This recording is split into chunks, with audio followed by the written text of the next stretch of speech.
Salut les disciples, aujourd'hui je suis avec Vincent et on va vous parler des plus belles trilogies dans la boxe. Et pour commencer, je voulais juste vous lire un commentaire d'un abonné qui m'a donné une belle définition de ce que pourraient être ces grands combats de boxe. Alors je le cite, il me suggérait de faire des vidéos sur les trilogies justement Bo Holyfield, mais aussi des combats comme Marquez Vasquez, Corrales Castillo, Bov Golota et bien d'autres. Et il dit qui sont de très beaux combats avec des rebondissements énormes, où la boxe, selon moi, nous montre sa dureté, mais dans le bon sens du terme, à savoir le courage, la détermination et la discipline. Car pour survivre à des combats comme ceux-ci, il faut vraiment être préparé physiquement et mentalement et discipliné. Car tous ceux qui pratiquent le savent, au-delà de l'aspect cool que certains veulent mettre en avant, pour les néophytes, la boxe est appelée noble art, car c'est dur et violent. Mais le champion arrive à monter sur le ring, respecter son adversaire et les règles, et dépasser ses limites tout en respectant les règles, et c'est tout simplement énorme. Il faut monter sur le ring et boxer pour le comprendre. Donc voilà, il finit sur ça. Alors c'est parti, on va commencer sur les plus belles trilogies de la boxe. À toi Vincent.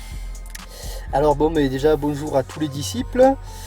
Et donc effectivement, pour parler des grandes trilogies de la boxe, il y en a eu plusieurs, c'est sûr. Donc on a retenu une certaine sélection des combats qui nous ont paru, enfin des listes de trilogies qui nous ont paru les plus impressionnantes. La première trilogie dont je voulais parler, c'est Tony Zale contre Rocky Graziano. Ça parlera pas peut-être à tout le monde, c'est des combats qui datent des années 40. Le premier combat, 1946. Donc Tony Zale, champion du monde des poids moyens, qui va se coltiner Rocky Graziano. Jusqu'au 5e round à peu près, une domination complète de Graziano. Et puis soudain, 6e round, Zale va détruire Graziano sur un coup, en fait va le mettre KO. Donc combat très serré, très spectaculaire, et évidemment le public va réclamer une revanche. Et la revanche qu'il y en a après, elle est juste fabuleuse. Alors ça commence très simple, c'est-à-dire que premier round plutôt d'observation un petit peu. Et puis vraiment, dès le deuxième round, en fait, Graziano va se retrouver très durement touché, c'est-à-dire qu'il va être coupé en fait à l'œil gauche. Troisième round, il va se retrouver au tapis. Et quatrième round, il va avoir l'œil droit qui enfle complètement. Donc là, on se dit, le Graziano, il va pas finir le combat. Et ce qui va se passer, c'est qu'entre le quatrième et cinquième round, en fait, son entraîneur, il va prendre une pièce de monnaie et il va en fait lui percer son enflure pour qu'il puisse se retrouver un peu la vue. Et dans le sixième round, en fait, Graziano va coucher Zale et en fait va le mettre KO. Donc très gros retour. Donc ça fait deux super combats et en fait qui se finissent toujours pareil, c'est KO au sixième round. Donc il y a vraiment une parfaite égalité entre les deux, quoi. D'accord. Et 48 vient le dernier combat pour les départager. Et là, ça sera assez vite plié. C'est-à-dire Tony Zale va détruire Graziano en 3 rounds, 2 fois au tapis. Est-ce que tu sais juste s'ils ont combattu entre ces combats? Oui. Parce qu'à chaque fois, avec une année de différence, à cette époque-là, on sait qu'ils combattaient beaucoup. Ils combattaient énormément. Et à chaque fois, en fait, il y avait beaucoup de combats entre. D'accord. Ouais. Alors après, deuxième trilogie à évoquer, Floyd Patterson contre le Suédois Ingemar Johansson. Alors Floyd Patterson, qui est peut-être connu quand même dans le milieu de la boxe, notamment le premier champion du monde formé par Cus D'Amato, donc l'entraîneur de Mike Tyson. Et il était déjà plus jeune champion à ce moment-là. Ouais, c'est ça qui est assez particulier, c'est-à-dire que Tyson a battu le record de Patterson, mais à l'époque c'était Patterson le plus jeune champion. Il y a d'ailleurs un petit peu des similitudes entre le style Tyson et Patterson. Tout à fait. On voit que c'est la même école. Et Patterson, en fait, à ce moment-là, était au sommet, champion du monde des poids lourds. Et Johansson, bon, était vu comme un bon challenger, mais sans plus, quoi. Et deux premiers rounds plutôt tranquilles, quoi. Enfin, où il trouve pas, aucun des deux boxeurs, en fait, ne trouve de faille, c'est pas déterminant. Et le troisième round, en fait, c'est Johansson qui trouve la faille et qui va envoyer Patterson 7 fois au tapis dans le round. Donc, si vous allez voir le combat, c'est un carnage, quoi. Et donc Johansson, l'arbitre finit par arrêter le combat, quoi. Et Johansson devient le nouveau champion du monde des poids lourds. Mais dès l'année suivante, on réclame un combat revanche. Alors là, par contre, il n'y aura pas de combat entre les deux affrontements. C'est-à-dire que c'est vraiment, ça s'est suivi. Et cette fois, en fait, vous avez Patterson qui va être très agressif d'entrée de jeu, qui va un peu surpasser Johansson, mais Johansson va quand même tenir pas mal Patterson pendant un certain temps. Puis au cinquième, en fait, Patterson va coucher 2 fois Johansson, du coup, et il va l'emporter par KO. Et ça va devenir, en fait, le premier boxeur poids lourd à récupérer son titre de champion du monde. Parce qu'avant lui, il y en avait des tas qui avaient essayé. Il y avait eu Edzard Charles, Joe Louis, Jack Dempsey, pour ne citer que ceux-là, qui avaient tenté de reprendre leur couronne des poids lourds. Et il y avait une sorte de malédiction, tout le monde disait c'est pas possible, quand tu as été champion poids lourd, tu peux pas récupérer ton titre, tout ce qu'ils ont essayé n'y sont jamais arrivés. Et Patterson, ça a été le premier en fait à y parvenir. D'accord.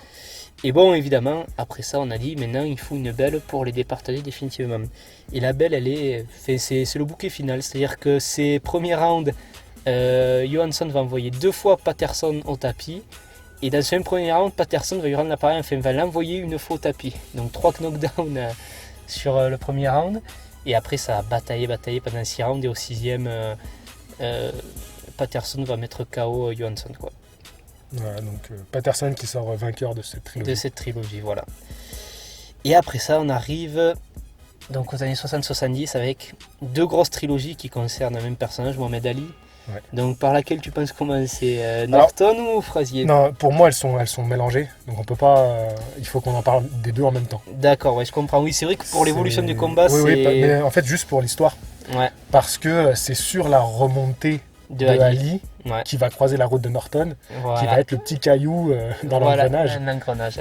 Donc premier combat. Parlons déjà du premier combat. Ali Frazier, Ali Frazier. le combat du siècle. Le combat du siècle, et oui, 1961. D'ailleurs, un combat qui, juste pour la petite histoire, a mis beaucoup de temps aussi à se réaliser parce que Oui. dès 67, il parlait du combat et Ali avait perdu sa licence déjà à cette époque. C'est Ils ça. ont failli le faire à Tokyo. Au dernier moment, ça a été annulé. Le gouvernement japonais n'a pas validé.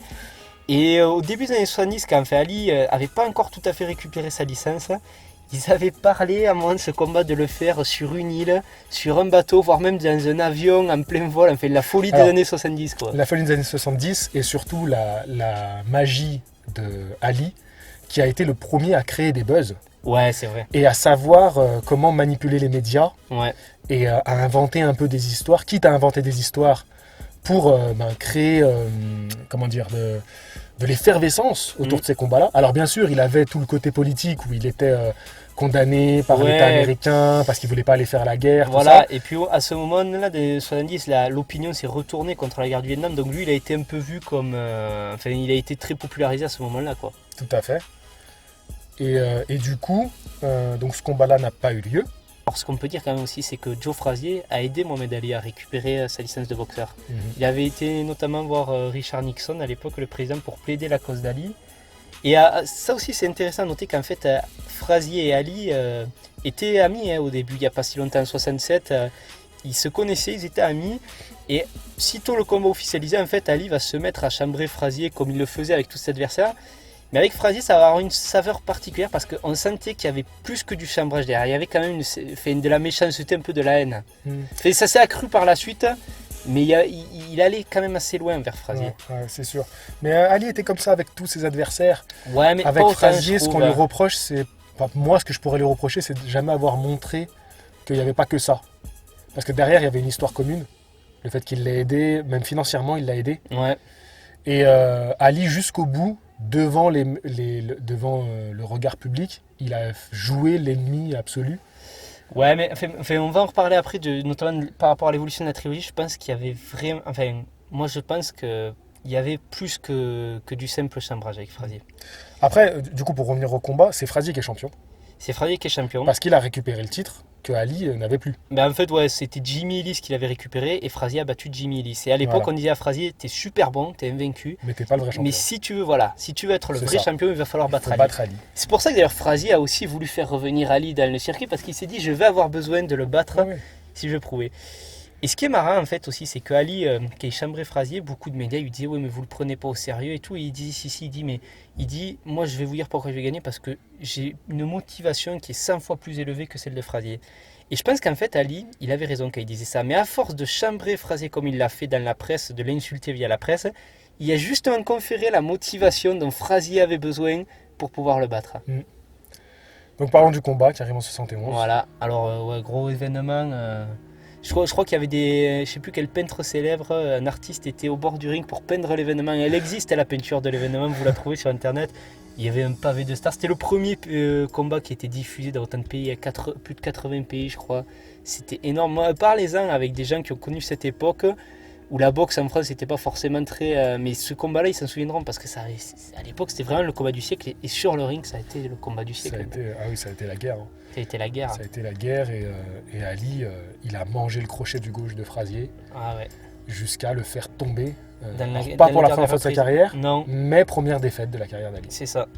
Combat très serré d'ailleurs, parce que moi, quand je m'étais amusé à le scorer un peu le combat selon les règles de l'époque, c'est-à-dire que c'était pas le système de 10 points, c'était vraiment tu gagnais un round, que t'aies mis le mec au tapis ou quoi, c'était pareil. Je crois que quand je m'étais amusé à le faire, j'avais même eu Ali, plus avantagé presque. Alors il faudrait que je revoie le combat, mais c'est très serré, parce qu'Ali envoie beaucoup de coups, mais Frazier met des coups d'une puissance mais dévastatrice. Hein. Puis en fait, c'est assez marrant parce que Frazier a vraiment un style d'avancer tout le temps qui va gêner Ali, quoi. C'est-à-dire qu'il recule jamais, c'est le char d'assaut. C'est ça. Il est inépuisable et il a continuellement avancé sur lui. Et Ali n'était pas très en jambes pour ce combat-là. Ouais, bah après il souffrait un peu de son inactivité qu'il avait eue pendant... même si bon, il a fait d'autres combats avant celui-là quand il est revenu. Mais je pense que déjà c'était plus le Ali qu'on avait pu voir peut-être dans les années 60 qui était virevoltant, quoi. C'est ça. Et donc voilà, donc Ali se retrouve... Première défaite. Et il faut qu'il remonte pour retrouver Frazier. Voilà, parce qu'évidemment Frazier n'était pas trop enclin à accorder une revanche. En fait, il voulait un peu en profiter, le laisser un petit peu en bas du gouffre pour se venger un petit peu. Il était assez rancunier à ce niveau-là. D'ailleurs, Ali, pour la petite histoire, avait dit que s'il perdait le combat, il ramperait jusqu'au pied de Joe Frazier. Et il l'a pas fait. À la fin de Joe Frazier, on le voit sur le ring qui lui demande de venir ramper à ses pieds. Et Ali, il l'a pas fait. Hein. Et donc après, alors voilà, il commence la remontada un petit peu en 72. Et quelle année en 72? Parce qu'il est en bas des grands boxeurs poids lourds à cette époque-là. C'est en 62, je crois qu'il fait 6 combats. Et que des combats, il y a Buster Matisse, Jimmy Ellis, Bob Foster, le champion des mi-lourds, qui était monté poids lourd. Il fait, mais ouais, il est d'ailleurs boxeur de l'année 72 alliés. Ah ouais? Ouais. Ah ouais, il fait une remontée, mais tu sens qu'il est motivé, quoi. Et 73, en fait, il fait un combat contre Ken Norton, qui était un petit peu un combat parmi tant d'autres presque, d'entretien presque, un petit peu. Et il le prend un peu comme ça, on peut le voir dans le combat. Je pense qu'il le prend pas très au sérieux. Ouais. Et ça se finit au point. Ça se finit au point. Limite, très limite, mais Ken Norton qui remporte le combat. Le premier combat, Norton est assez avantagé quand même, je trouve. Ouais, en fait, c'est moins serré que le... Enfin, on va en reparler, mais...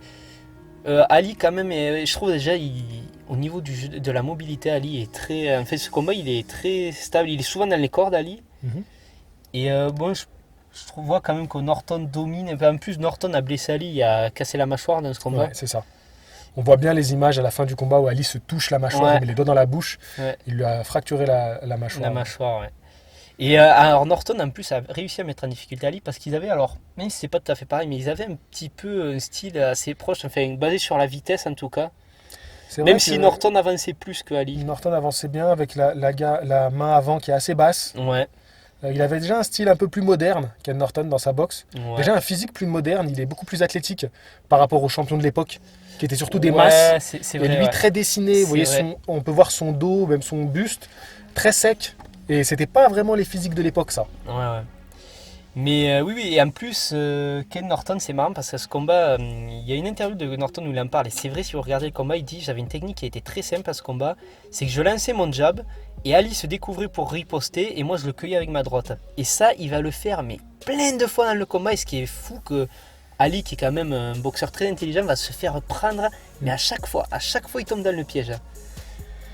C'est vrai qu'on parle beaucoup de Ali pour ses déplacements et ses esquives, mais en réalité, Ali, la plupart de sa carrière, c'était surtout un gros encaisseur. Je dirais la première partie de sa carrière était beaucoup basée sur les esquives et la vitesse de mouvement. Et après, cette deuxième partie qui arrive, où effectivement, il a dévoilé qu'il avait une résistance hors norme, quoi. Et là, il va en prendre et bon, il va subir sa deuxième défaite, quoi. Deuxième défaite.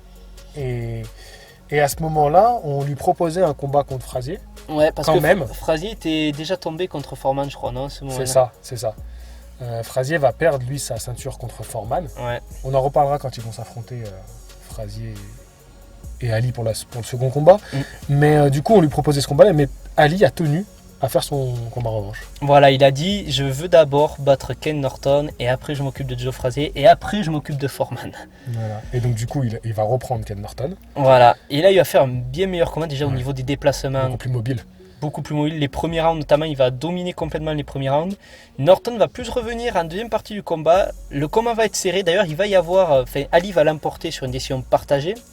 Il y aura quelques polémiques. Bon, moi, personnellement, je pense que Ali mérite sa victoire, honnêtement, sur ce combat. Oui, largement. Oui. Moi qui l'ai revu récemment. Il est au-dessus quand même. Il est au-dessus, il est très très mobile et tout. Donc je pense que pour moi, il n'y a pas de polémique à avoir. Il bat Ken Norton à ce moment-là, c'est clair. Et ce qui l'emmène du coup à ce combat contre Joe Frazier. Voilà. Championnat nord-américain, le combat du siècle numéro 2 au Madison Square Garden. Et alors combat très intéressant aussi. Qui est où en fait Ali est pareil, d'ailleurs peut-être plus mobile qu'au premier combat quand même. C'est ça, ouais. Et qui va l'emporter sur une... Alors c'est une décision partagée ou unanime. Je crois que c'est unanime, non? Je sais plus, ouais. Je sais plus. Mais en tout cas, il va y avoir une petite polémique sur ce combat parce que beaucoup, le clan Frazier et d'autres vont reprocher en fait à Ali de s'être d'avoir beaucoup accroché Frazier, de l'avoir pris par la nuque dans les coins. Ça serait intéressant pour la suite, ça vous verrez pourquoi. Je crois que l'arbitre Tony Perez a eu quelques petits années. Enfin, il y en a qui l'avaient accusé d'avoir parlé sur Ali. Bon, au final, je crois qu'il n'y a rien qui a été prouvé à ce niveau-là. Mais en fait, voilà, on avait critiqué un petit peu le laxisme de Tony Perez, même si bon, c'est pas tout ce qui a fait le combat, quoi, faut être honnête. Mais Ali s'accroche pas mal à Frazier, effectivement, quand Frazier le coince dans les cordes. Mais vous verrez pourquoi ce détail aura son importance pour la suite, en fait. Mais bon, en tout cas, Ali remporte ce combat-là. Mais moi, ce que je voulais dire justement par rapport à Frazier, c'est que est-ce que tu penses pas que sa défaite contre Foreman, elle n'a pas changé le bonhomme?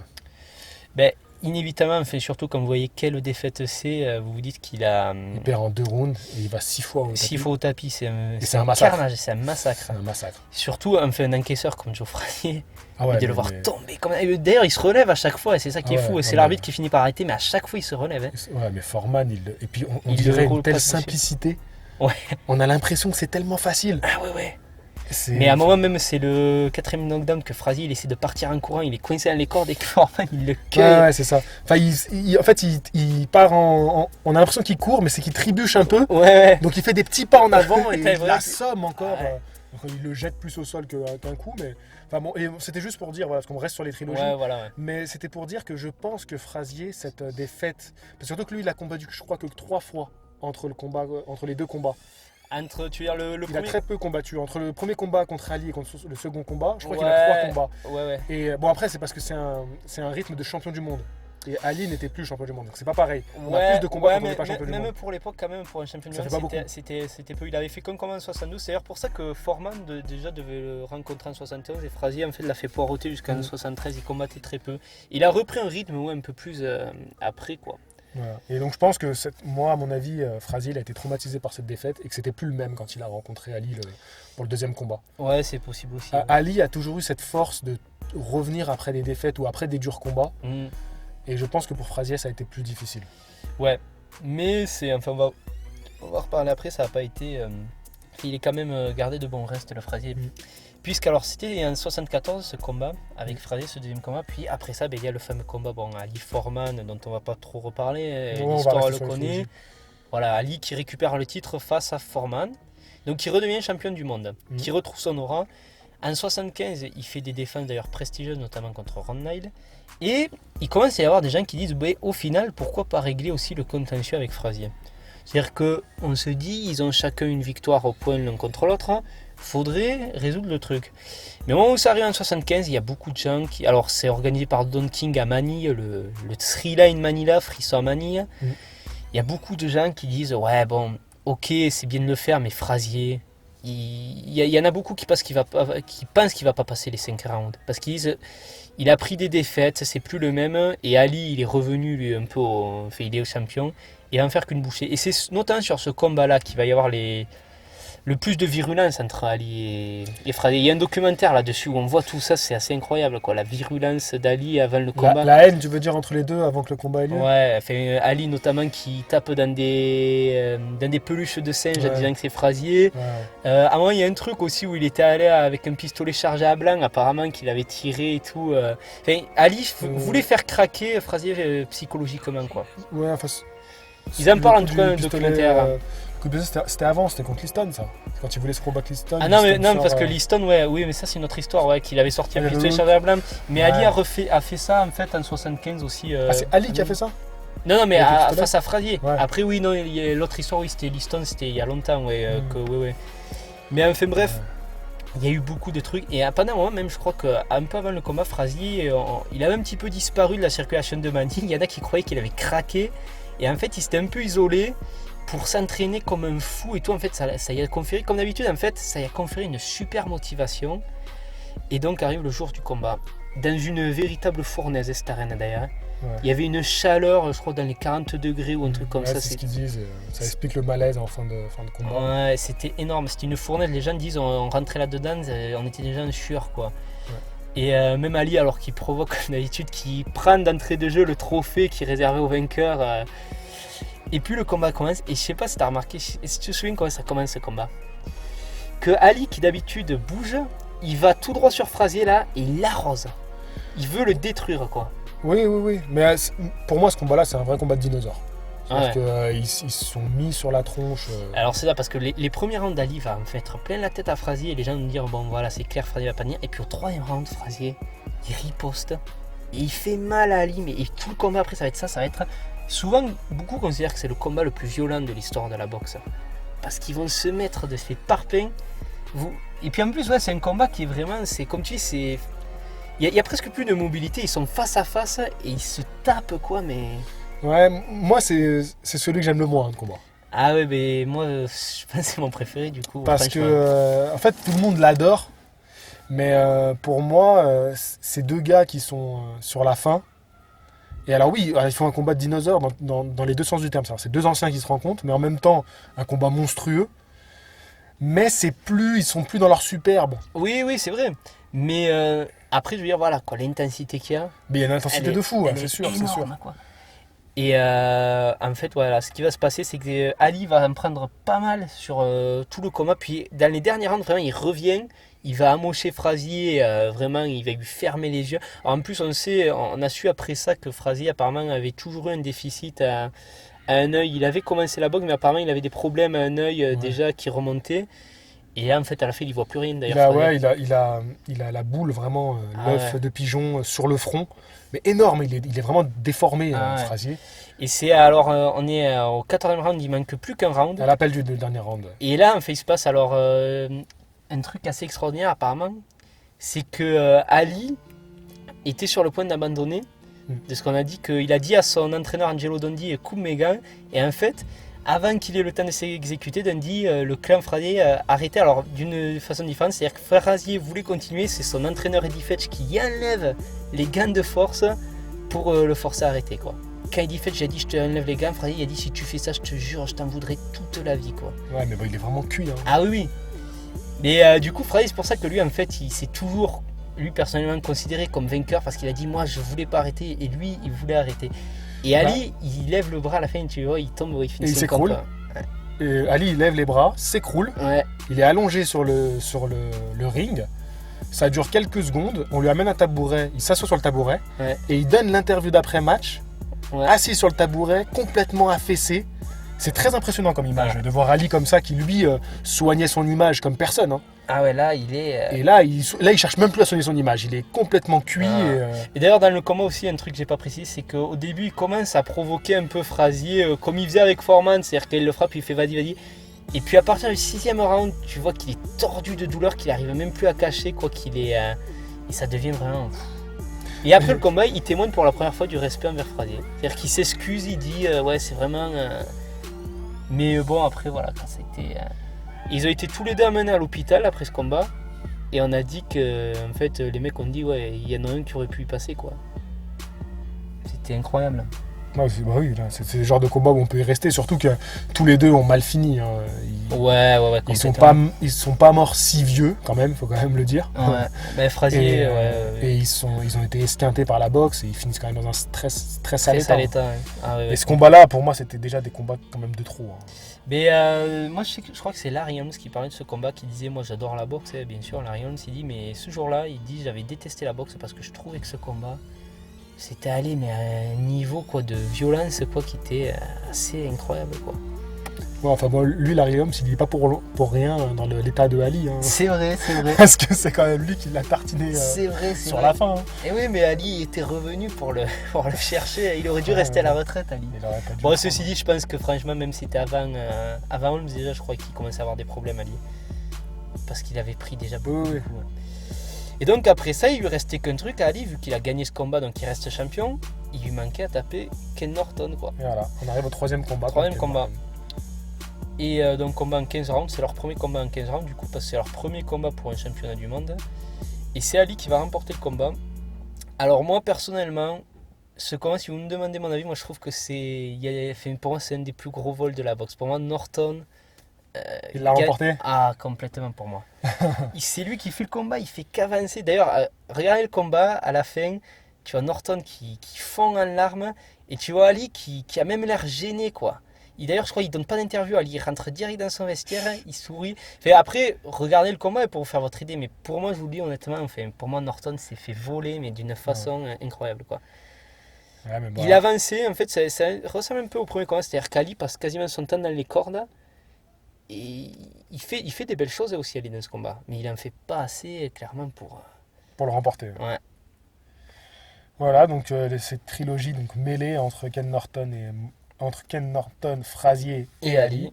D'ailleurs, ça fait partie des 5, un peu les 5 magiques de cette époque-là, Ouais. avec Foreman Et Holmes. Et Holmes en plus. D'ailleurs, c'est marrant que Norton Frazier se soit jamais rencontrés. Ouais. Ça Norton aurait a été- rencontré Foreman. Ouais, il a rencontré Holmes aussi. Allez le voir ça aussi, ce combat. Holmes, rien que sinon, regarde, rien que le dernier round de Norton Holmes, c'est impressionnant, quoi. Norton, c'est un peu un oublié, du coup, dans tous ces Ouais, moments. mais au final, c'est celui qui a le plus perdu de tous, quoi. Oui, voilà, c'est ça. Il a été champion éphémère, il est devenu champion à la fin parce qu'il a récupéré un titre vacant et il l'a pas gardé puisqu'il a perdu face à Larry Holmes d'entrée. Ouais. Ensuite, qu'est-ce qu'on a? Duran Leonard. Ouais, donc on en a On déjà avait beaucoup déjà parlé. parlé dans notre vidéo. Ouais, Ouais, donc on va pas sur les forcément quatre s'y attarder. fantastiques. Mais oui, bon, premier combat à Montréal.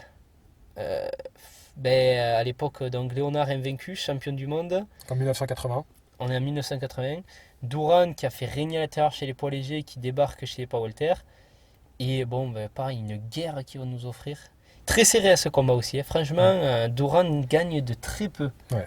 Très serré et vraiment un combat très très engagé. Et donc Duran devient le premier boxeur à infliger la défaite à Léonard. Et pendant des années d'ailleurs le seul, parce que Léonard ne perdra que 11 ans plus tard face à Terry Norris. À un combat où voilà, c'est plus du tout le grand Sugar Ray Leonard. Quoi. Ouais, quand même un combat mitigé contre Hagler. Ah oui. Ah, c'est vrai que ça a qui été restera mitigé. mitigé. Ouais. Et d'ailleurs, j'ai revu ce combat. Je trouvais, enfin, pour faire la petite aparté, que pour moi, il y a match nul dans ce combat. Hagler-Léonard. Je donne match nul. C'est Mais un peu le Golovkin-Alvarez de l'époque. Ouais, c'est vrai, c'est ça. C'est un peu ça. Et d'ailleurs, c'est un mec qui vient de la catégorie d'en bas au final. Ouais. Et donc Léonard qui avait accepté d'aller au combat comme Duran. Ouais. De Mais boxer à la Duran, c'est et vrai c'est un qu'on- peu ce qu'il a perdu. Ouais. Après, pour avoir revu le combat, je me demande aussi si Duran en fait a pas eu cette capacité à l'entraîner un petit peu là-dedans. C'est-à-dire à le faire tomber. C'est-à-dire que si tu regardes le combat, Léonard, des fois, il commence à prendre du recul, mais Duran, il le lâche pas d'une semaine, il est toujours devant lui. Donc il est un petit. Et comme il n'avait pas l'expérience qu'il avait encore, Léonard, c'était un jeune boxeur plein de talent, mais qui manquait peut-être un peu d'expérience. Il manquait C'est peut-être laissé un combat un peu comme ça avoir. Voilà. pour le remettre, Voilà. pour l'amener dans le dur en fait et lui faire comprendre ce que Voilà. c'était qu'un grand combat. C'est ça. Et d'ailleurs, le combat revanche a lieu exactement la même année, 80, le Ouais. fameux Nomas. Le fameux Nomas. Où un Léonard insaisissable qui va complètement jouer avec Duran un peu. Hein. Et effectivement, Duran qui va rendre les armes en plein milieu du 8e round. C'est ça. Avec en prononçant cette fameuse phrase Nomas. Ouais. Et on aura le combat retour 9 ans plus tard. Ouais, la belle, 9 ans plus tard, 89. Qui aurait pu, en fait, c'est un combat qui était très prometteur, hein, parce que cette année-là, ils avaient fait 2 super combats. T'avais Léonard, il avait fait la revanche avec Hearns, qui est un super combat. Duran, il avait battu Irene Barclay, combat de l'année 89. Et on s'était dit, vu les 2 combats qu'ils nous ont fait, le combat final va être une apothéose. Et en fait, ce combat-là, c'est un peu, moi, je dirais que c'est un peu presque le Mayweather-Pacquiao de l'époque. Enfin, je sais pas si tu te souviens, où Léonard, en fait, va prendre très peu de risques. il va bouger constamment. Et Duran, en fait, alors qu'il déjà a un super moyen, ça se fait un super moyen. Duran, il vient des poids légers. Il a C'est un un super surpoids. moyen. Ouais. Ouais. Il a un surpoids et il arrive pas du tout à rattraper Léonard, quoi. Léonard est trop rapide, alors Duran encaisse. Il y a juste à la fin où il arrive à lui faire une coupure et net avec un coup une droite. Mais sinon, bon, il arrive vraiment à rien à faire. Et Léonard va rester plutôt prudent, quoi. Va pas chercher à. Il y a que dans le 6ème round où il touche bien Duran, mais après sinon.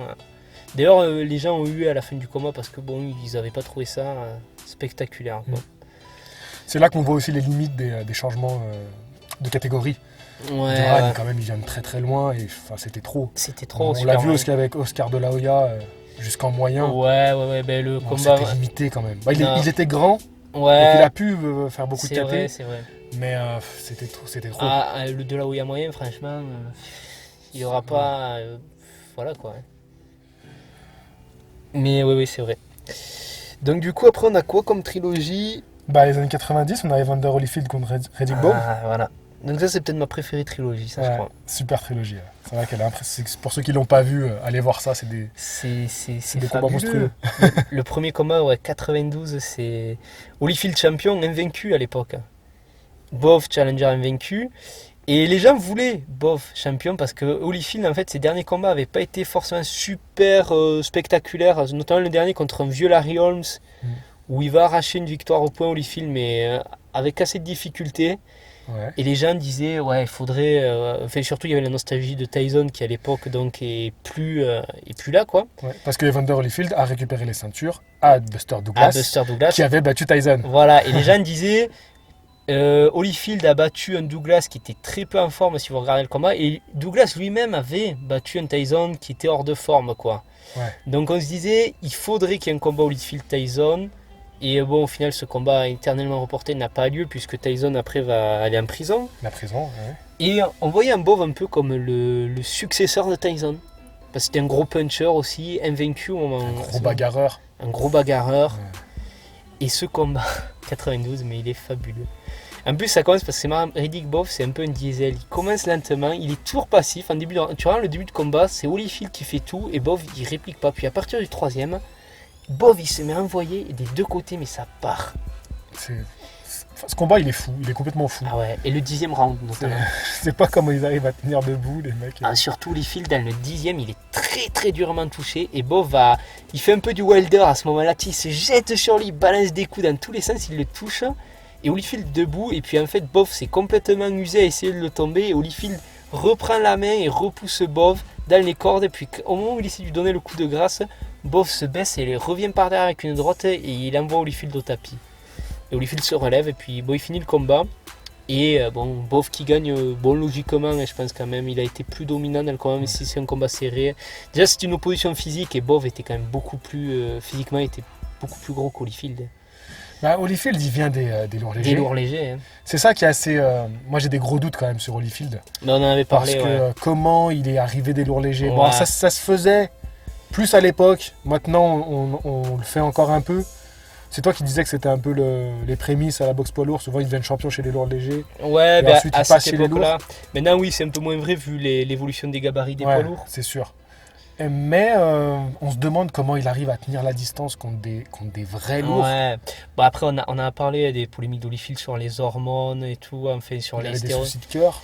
Il a eu des. Liés. C'est ce qu'on a dit, non. Puis il y a eu cette histoire aussi, qu'à un moment, c'est un laboratoire, ils avaient retrouvé des traces d'un certain Evan Field dans un laboratoire d'hormones. Ouais. Et le numéro de téléphone, en fait, ils ont appelé, ils sont tombés sur Evander Holyfield, quoi. Donc, ouais, je pense. Non, puis il avait pris 12 kilos en quelques mois et plusieurs centimètres, 2 ou 4 centimètres, apparemment. On va reparler sur la suite parce qu'il perd ce combat. À l'époque, alors ce qui est marrant, c'est qu'en fait, il va gagner vraiment sa consécration chez les lourds avec sa première défaite professionnelle. Parce que les gens vont dire, au final, vu le combat que tu nous as offert contre Bowe, même si ça a perdu, t'étais magique, quoi. Ouais. Et d'ailleurs, Holyfield, après ce combat, en fait, annonce sa retraite. Alors, il va revenir 2 mois plus tard, en fait. Et l'année suivante, 93, donc revanche avec Bowe. Revanche, alors un Bowe qui a perdu une ceinture entre-temps, puisqu'il avait refusé de la défendre face à Lennox Lewis. Mhm. Et ce combat alors arrive avec alors 2 adversaires qui ont pris du poids. Alors Holyfield, alors là, quand on parlait de dopage, il est à 98 kg 500. Je crois que c'est là où il a été où il est le plus monté, une des fois où il est le plus monté. Et là encore, bon, des soupçons parce qu'il a pris une masse musculaire énorme. Et de l'autre côté, on a Bov qui a pris du poids, mais lui, c'est pas vraiment de la masse musculaire, quoi. Récemment, il a fait un combat de boxe thaï. Il est gras. Enfin, Ah ouais. récemment, enfin, j'abuse, ça doit faire quelques années. Ouais, je Mais crois. par rapport à un boxeur des années 90, c'est récent. Ouais. Et mais franchement, c'est une cata. Mais... Mais je crois que ouais, il était à 110 kg là pour ce second combat. Et effectivement, il avait pris du gras. Bon. Bah ouais, il a fait la fête, il était devenu champion. Hein. C'est ça. Et ce combat, bon, beau combat aussi, un très gros combat avec ce fameux événement, le Fanman qui va débarquer. Et oui, parce que c'était à ciel ouvert. C'était voilà, au César Palace, dans l'arène Voilà. extérieure. Et c'est au 7e ou 8e round que Holyfield lève les yeux vers le ciel et Bov croit une feinte imposée. Puis l'arbitre arrête le combat, il se retourne. Bov, et en fait, il y a un parachutiste qui est parti d'un immeuble Voilà. qui essaie d'atterrir sur le Qui ring. voulait atterrir sur le ring. Voilà. Et le mec va se prendre dans les cordes et en fait, il va tomber sur la femme de Bov qui était au premier Ouais. round, qui était enceinte. Et il et, va se faire défoncer Il va se faire défoncer par l'équipe de Bov. par l'équipe de Bob. Et alors, il y avait aussi un émir apparemment qui était dans la salle qui, sur le coup, a cru que c'était une tentative d'attentat contre lui. Alors, du coup, ça a déclenché une émeute. Alors, il y a eu un truc, je sais pas si c'est vrai, j'avais entendu cette rumeur, mais j'ai pas retrouvé plus que apparemment Eddie Futch, l'entraîneur de Bov, qui était aussi l'entraîneur de Geoffrey, un très grand entraîneur et qui était assez âgé. Durant la cohue, aurait eu un malaise et en fait, il aurait été évacué, qu'il aurait pas fini le combat. D'accord. Je sais pas si c'est fait, j'avais entendu parler de ça, mais j'ai jamais trop retrouvé de sources qui en parlaient, même sur BoxRec, il évoque pas, donc peut-être c'est une histoire en fait, je sais pas. Mais voilà quoi. Il faudrait regarder plus clairement le combat si on le voit Eddie Futch dans le coin. Et toujours est-il que au final ça va reprendre le combat, ça va aller jusqu'à la limite, et cette fois c'est Evander qui va l'emporter. De très peu aussi, un combat très serré, et Très ce serré. serait une décision partagée. Et donc Evander redevient champion. Momentané puisqu'il va perdre son titre dès l'année suivante de façon controversée face à Michael Moorer. Et après ce combat, en fait, on va lui détecter ses problèmes de cœur, quoi, une maladie cardiaque, il va se retirer de la boxe. Puis il va revenir en 95 contre toute attente et il va aller taper Ray Mercer qui était un sacré boxeur quand même. Et Bov était toujours en activité et on va décider de faire la belle en 95 entre Bov et Holyfield. Et là aussi, combat fabuleux quoi. Fabuleux qui commence un peu comme les autres combats, c'est-à-dire Holyfield qui démarre très fort, Bov qui le rattrape, et puis après le 5e round, on voit un Holyfield qui commence à être frustré, notamment après le 5e round, je sais pas si tu te souviens, qui continue à taper Bov après la cloche et tout. Ah oui, oui. Et entre ces deux rounds, tu vois Holyfield même qui est dans son coin pâle, qui respire difficilement, que l'arbitre même vient le voir et lui demande est-ce que tu veux continuer. Il dit que oui, mais tu vois qu'il est vraiment très mal. Et c'est pour ça qu'il va commencer le 6e round, je pense, dans l'optique de dire il faut que je finisse de suite, sinon c'est pas possible. Et il va y envoyer même par peine du gauche d'entrée de jeu dans la tête. Ça va faire vaciller Bov, il va y mettre un deuxième et Bov va tomber. Pour la première fois de sa carrière, d'ailleurs peut-être la seule fois même. Ah, quoi que non, il est peut-être tombé face à Golota, mais en tout cas c'était la première fois que Bov tombait. Eh ben, Aller au tapis. c'est vrai que ce Bob, c'était un dur. Ah ouais. C'était vraiment un dur. Et là il va se relever et il va tenir. Alors on va voir Holyfield qui va essayer de l'achever et qui va se retrouver en fait à court de souffle assez rapidement. Il va pas trouver le souffle pour l'achever. Et après ça va reprendre 7e round domination de Bov. Au 8e, à nouveau Holyfield va essayer d'entrer de jeu, d'aller l'attaquer. Et en fait il va s'effondrer, il va y avoir un échange de coups et Holyfield tombe, je pense, presque plus d'épuisement à ce moment-là que sous les coups. Il se relève et là Bov il envoie mes 2 parpaings du droit sur le haut du crâne et là il va s'effondrer Holyfield et c'est fini quoi. KO. Et premier KO de Holyfield. Il a été KO après ça, Holyfield. Oui, contre Tonnet, c'est tout. Quand Tonnet, il arrête. Enfin, Ouais, mais il va pas au arrêté. tapis aussi, je crois. il va au tapis, c'est vrai. Mais je crois qu'il est arrêté par l'arbitre, un truc comme ça. Ou il arrête lui. Je sais plus, ouais. Il faut. Ah, C'est si, pas un ouais, KO. il abandonne, oui. Ouais, il t'as raison, abandonne je parce que c'est pas un KO. Parce que James Tonnet, il avait pas la puissance de le mettre KO. Il le domine par sa Ouais, vitesse et ouais. sa technique. crois. Ouais. Et il le met beaucoup dans le vent. Et lui, il va au tapis sur un déséquilibre, enfin un peu comme ça.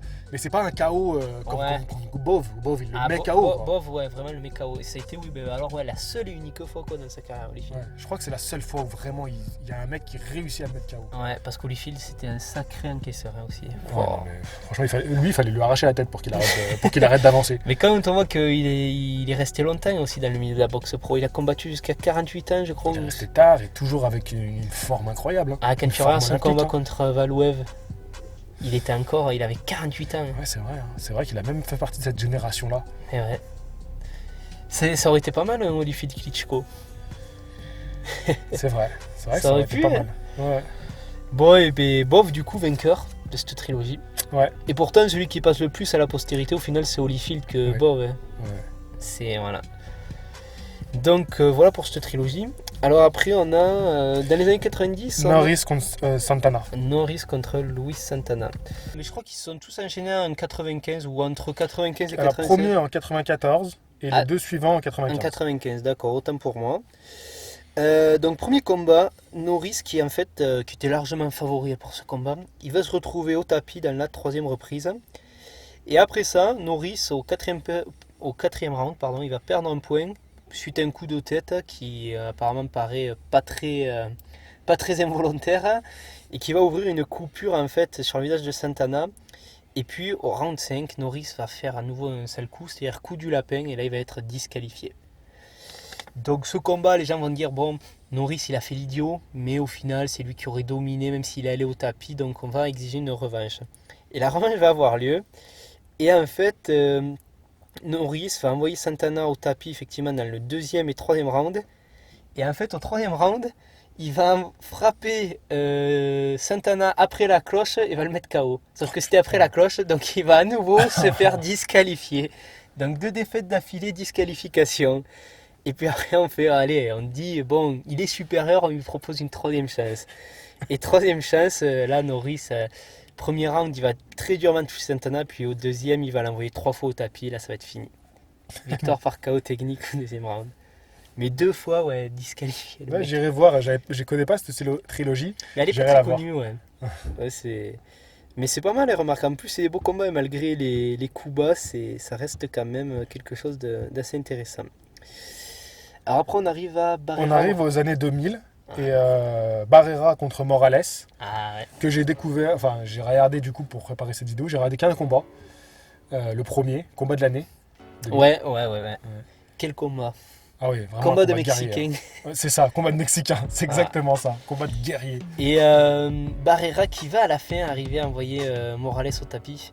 Alors il me semble, je n'ai pas revu le combat, mais je crois que c'était un petit peu litigieux dans ce knockdown. Oh, Je sais plus, non, mais peut-être je me trompe. Hein, mais moi j'ai trouvé Barrera quand même en avance sur le combat. Ouais, donc toi tu le donnais plus à Barrera. Je donnais le combat à Barrera, donc pour moi c'est pas illogique qu'à la fin il remporte ce Ah non, mais là combat-là. c'est Morales le premier combat qui Ah, c'est Morales qui... Ah ouais. Oui, c'est vrai, mais mec, j'étais super surpris. Ah, voilà. Désolé, parce qu'à cause de lui, j'ai regardé beaucoup de combats cette semaine-là, donc je me perds un peu. Mais c'est vrai que j'ai été surpris parce que je regardais les commentateurs américains, et bon, je parle pas l'anglais, mais j'avais l'impression qu'ils étaient aussi très pro Barrera. Et on était vraiment surpris de voir cette décision à la fin. Le combat est assez serré, je trouve. Après, c'est une décision partagée, effectivement. Mais pour moi, c'est Barrera qui l'a Et remporté. ouais, bah alors je t'avoue que moi, je l'ai pas revu dernièrement ce combat. J'avais vu, je crois que j'ai vu plusieurs fois quand même. Je me souviens plus exactement. J'avais souvenir d'un combat assez serré quand même. Assez tendu. Alors, c'est serré parce que Morales est super vaillant. Ouais. Et Morales est plus grand. Donc il a cette allonge. Mm. Mais Barrera l'amenait bien au combat de trait. Mais d'ailleurs, Morales en plus était favori de ce combat parce qu'il était invaincu. C'était le nouveau phénomène de la boxe mexicaine à l'époque. Alors que Barrera avait déjà subi quelques défaites et qu'on pensait qu'il était un petit peu. Enfin, que voilà, ça. Et au final, non, en fait, Barrera il a eu une seconde de vie un peu après ses défaites qui était terrible. Enfin, en tout cas, ce premier combat, ça m'étonne pas que tu aies vu Barrera vainqueur parce que ça a engagé une polémique, effectivement. C'était un super coq ce combat. Et on va réclamer une revanche. Sauf que la revanche, elle aura lieu en poids plume. Quelques années plus tard, en 2002, c'est-à-dire que Barrera commençait à taper tout le monde chez les poids plumes, notamment il avait tapé Nassim Hamed. C'est ça, parce que pendant le combat, je pense pas que tu dois t'en rappeler, mais il y a le promoteur de Nassim Hamed, qui est en fait son frère, qui est là, et les commentateurs disent, eh ben il vient voir, parce que c'est le vainqueur de ce combat-là qui va affronter qui va Nassim monter Hamed. de catégorie donc pour affronter Hamed. Et donc c'est quand même Barrera qui est allé, malgré sa défaite. Eh oui, au final. C'est marrant ça. Oui, alors qu'en plus, Morales est passé en poids plume lui aussi, c'est en 2001. Alors, est-ce que Morales n'a pas voulu reprendre Nassim Hamed et du coup Barrera lui a accepté? C'est possible, ouais. Il faut se renseigner sur cette histoire. Enfin, en tout cas, après Barrera va taper Nassim Hamed, il inflige sa seule et unique défaite. et prendre les titres. Et après, il va pas mal unifier les titres. Enfin, déjà, je crois qu'il avait plusieurs ceintures, remarque Nassim Hamed. Donc, il a récupéré ses ceintures, Barrera, et il va se mettre à régner un peu à mettre sur la catégorie. Mais la seule ceinture qui manque, la WBC, va être récupérée par Morales. Et du coup, en 2002, on va dire, c'est l'occasion de faire cette revanche qui, cette fois-ci, aura lieu en poids plume. Et là, c'est Barrera qui va l'emporter par décision unanime. Très gros combat aussi. Très gros combat. Alors que Morales aurait pu être avantagé par le poids, vu qu'il était un peu plus grand. Ouais, c'est vrai. Ça aurait pu être à son avantage, et finalement, non. Et une guerre est à l'image du premier combat, en fait. Et ils vont se retrouver 2 ans plus tard, encore en 2004. 2 ans plus tard. Ouais. Et un super plume. Donc à chaque fois dans une catégorie différente. Parce que ce qui s'était passé, c'est que Morales, après sa défaite contre Barrera, était monté en super plume, il était devenu champion du monde de WBC. Et Barrera, lui, en fait, se prend en 2003 sa défaite légendaire contre Manny Pacquiao et décide lui aussi de changer de catégorie et d'aller voir Morales. C'est les années où a explosé Manny Pacquiao. Ah oui. Il est incroyable ces années-là, et voir ses combats, il est extraordinaire. Dans ces catégories-là, plume, super plume, il est magnifique.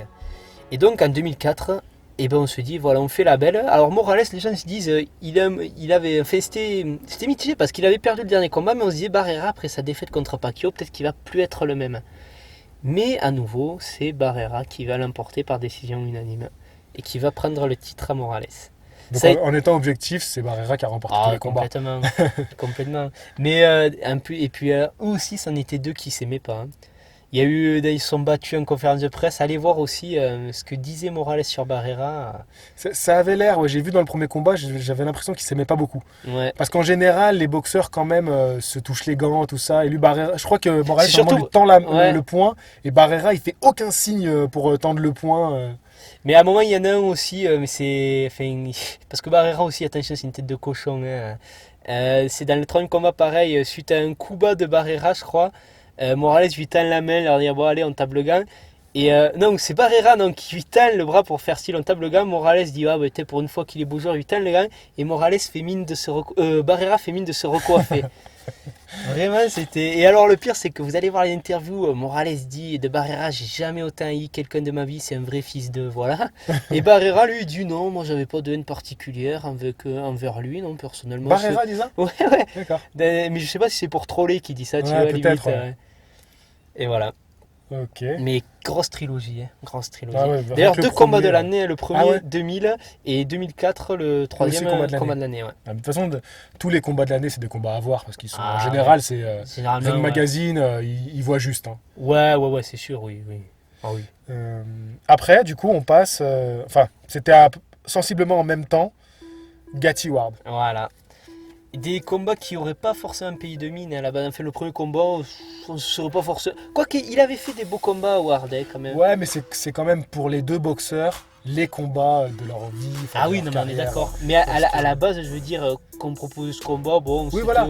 Mais c'est pour ça, ce que je veux dire, sur le papier, ça a engagé à rien. Mais ils ont fait des combats fabuleux. Moi, c'est mes préférés. Toi, t'as donné tes préférés. La trilogie, mais remarque, c'est vrai que Ward et moi, c'est Gatti Ward. Je pourrais me laisser tenter parce que. Parce que c'est le cœur en fait dans ces combats-là. Et le premier combat a lieu dans une petite salle d'ailleurs, assez, si vous le regardez, c'est pas un gros truc. Et puis en fait c'est un Gatti qui est très supérieur techniquement, mais un Ward qui est un Rocky Balboa un peu, C'est pour le coup, cette trilogie-là, c'est une vraie opposition de style. Ouais. On a Gatti qui est vraiment, il sautille beaucoup, donc vraiment sur la pointe des pieds, très mobile, avec une garde plutôt basse, enfin mi-basse. Il a une garde à hauteur des épaules, les gants à hauteur des épaules. Et par contre, Ward en face, c'est une enclume. Ouais, c'est ça. Les gants sur le front, donc vraiment très haut, il marche sur son adversaire et il cherche vraiment les crochets, les directs du bras arrière très lourds. Vraiment une opposition de style. Et ça a donné des combats, 30 rounds extraordinaires. Ah ouais. Et le premier, oui, parce que c'était des combats de 10 rounds, comme on en avait parlé. Il n'y avait pas de titre en jeu. C'est ça. Le premier combat, il y a notamment, alors qui est exceptionnel de bout en bout, mais surtout le 9e round. Le 9e round où ça commence, c'est Ward qui envoie Gatti au tapis, puis Gatti revient, puis Ward revient, puis Gatti. Enfin, ça n'arrête pas. C'était d'ailleurs le commentateur américain qui avait dit à l'époque que c'est le meilleur round de l'histoire et tout. Ah, ils sont comme des fous, les commentateurs. Impressionnant ça. En fait, ce qui est assez impressionnant dans le premier combat, c'est que Gatti, j'ai l'impression qu'il tombe sur un os et qu'il n'arrive pas trop à trouver de solution face à ce boxeur-là, qu'il le touche assez souvent. Et c'est parce qu'il est amené au sol que la victoire revient. C'est ce qui va faire pencher un peu la balance en termes de points. Oui, parce que c'est Ward qui va gagner Parce le que combat au c'est point. assez limite. Ouais. Ward va gagner le combat au point grâce à ce knockdown. Ouais. Et ce qui est assez marrant sur tous leurs combats, bon après le match revanche, Gatti va vraiment dominer techniquement. Ouais. Il va pas laisser du tout Ward. Il y a quelques moments quand même où Ward dans le deuxième combat va durement le toucher. Moi notamment, il y a le troisième round qui est très spectaculaire où en fait Gatti envoie effectivement les deux premiers rounds déjà Gatti c'est un festival. Ouais. Et le troisième round il voit plus le jour. Et troisième Ward. round Ward se fait envoyer au tapis et Gatti va pour l'achever. Il envoie mais le coin dans les cordes. Mais regardez alors aussi comme parlait d'Holyfield tout à l'heure, mais le nombre de coups que prend Ward. C'est ça. Il tient et puis un coup il revient comme un fou. Il se met à toucher très durement Gatti. Ouais. Et Gatti, même dans le rouge, s'accroche à lui dans le troisième round, il tient plus debout. Puis Gatti à nouveau riposte. C'est impressionnant. C'est vraiment du à toi, à moi dans ces Ouais. combats-là. Et c'est vrai qu'il y a beaucoup de rebondissements. Et ce qui est assez étonnant. Donc, bon, après, le troisième combat sera plus équilibré, Ouais. avec plus de rebondissements. Mais ce qui est marrant, c'est que comme ils ont tous les deux senti qu'ils avaient un menton en acier, tous les deux, Ouais. et ben ils allaient chercher au corps, à faire mal au corps. Ouais. Et les uns, alors du coup du côté de Gatti c'était un peu limite parce qu'il y avait pas mal de coups bas sur l'ensemble des 3 combats. Il y a pas mal de de coups qui sont allés en dessous de la ceinture. Ouais. D'ailleurs sur un coup il se blesse la main, je sais pas si c'est sur le dernier combat. Ah, ça, je me Où il suis se fait on voit bien au ralenti qu'il se blesse à la main et qu'il dit à la minute de repos juste après, il dit à son coin j'ai mal à la main, j'ai mal à la main. Et le coin calcule même pas, il continue à lui donner la tactique, à avancer, l'air de dire je m'en fous, tu fais ton combat. Quoi. Ton combat, ouais. Et c'était dû un peu à ces coups un peu bas, parce qu'ils allaient chercher au corps, parce qu'ils arrivaient à se faire mal au corps. Et l'un après l'autre, ils se sont touchés durement en bas. Ouais. Mais alors pour en revenir sur le deuxième, donc du coup dominé et remporté par Gatti. Donc 1-1 officiellement, il faut la belle. Et la belle, alors pour un combat en 10 rounds encore, sans titre en jeu, c'est un main event, c'est quand même un événement majeur à Atlantic City, là, dans la grande arène là. Et ouais, dans la lignée quoi, super combat.